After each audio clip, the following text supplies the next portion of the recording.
A diferença entre um gênio e um idiota não é uma diferença de inteligência propriamente, é diferença de memória, né? Ele tem mais coisas na memória.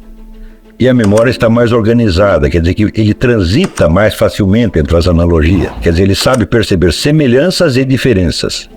Analogia é uma síntese de semelhança e diferença. Saber construir analogias, ou seja, saber medir a semelhança e diferença e expressá-la verbalmente, isso aqui é o exercício fundamental. Agora, o conjunto das analogias, o conjunto do seu mundo imaginário, ele vai ter que se estruturar. E o princípio estruturante é este mesmo modelo de você que você inventou no outro exercício. É em torno dele que se organizam todas as suas memórias, todas as suas recordações, tudo o que você sabe, porque tudo isso é um instrumental que você tem para realizar esta imagem. Então, esses conteúdos cognitivos, esses elementos de memória de que você vai se utilizar, eles já fazem parte deste personagem ideal. Ou seja, ele é o sujeito que sabe tudo o que você precisa saber para você chegar a ser ele. Só que você não sabe ainda. É claro que se esse sujeito realizou todas essas virtudes e qualidades, ele sabia como fazer isso. E você sabe que você não sabe. Por exemplo, ele terá vivido inúmeras situações nas quais ele tomou a decisão mais sábia, a decisão melhor. Não a decisão absolutamente boa, porque o absolutamente bom para nós não existe. Só existe o melhor e o pior. Não tem o bom e o mal, só tem o melhor e o pior. Então, ele é o sujeito que sempre escolheu o melhor e por isso ele chegou a ser quem é. Agora, você não sabe ainda qual vai ser o melhor em todas as situações que você vai viver. Então, você sabe que entre você e esta criatura, existe uma série de buracos, uma série de hiatos a ser preenchidos no decurso da sua vida. Experiências que você precisa ter, conhecimentos que você precisa adquirir, forças, energias que você precisa também adquirir, tá certo? Defeitos e vícios que você vai precisar aprender a corrigir e assim por diante. E não é só a condensação do que você quer ser, mas do que você precisa saber para chegar a ser. Isso quer dizer que sem esta imagem, vamos chamar de eu ideal, é um termo meio besta, mas sem essa imagem, todas as verdades universais a que você tem acesso são letra morta.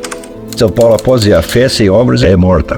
Tá certo? Então, você tem a fé, então você acredita em verdades universais. Não estou me referindo necessariamente à fé religiosa nesse sentido explícito, mas você acredita em valores, em princípios, tudo isso aí, se não virar ação, é morta, coisa morta, tá certo? Como é que vai virar ação?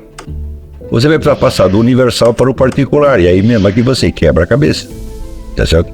Quer dizer, você sabe o que é o certo, mas não quer dizer que você saiba o que é o certo nesta situação.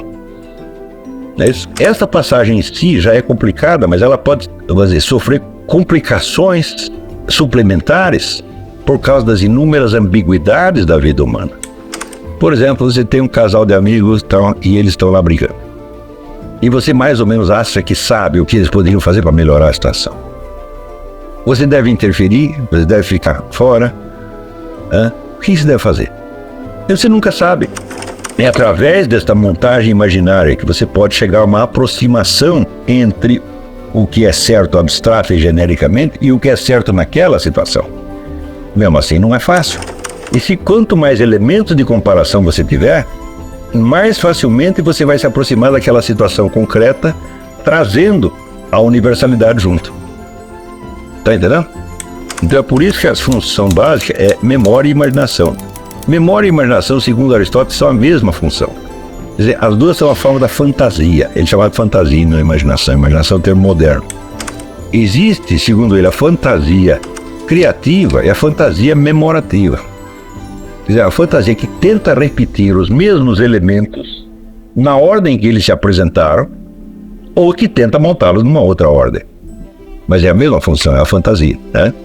Porque o negócio não é você imaginar o que você quer ser, é você tornar-se aquilo realmente. E o tornar-se realmente é tornar-se aquilo na realidade. Mas qual realidade? Uma que nós inventamos? Não, uma que nós recebemos de fora e que é sempre diferente e imprevisível. A imagem do eu ideal te dá o padrão de unidade ao que você quer chegar, tá certo? Mas a diversidade da realidade a cada momento vai te dando os materiais que vão preencher aquilo de substância real. Então há um jogo aí entre a unidade da imagem e a multiplicidade das situações.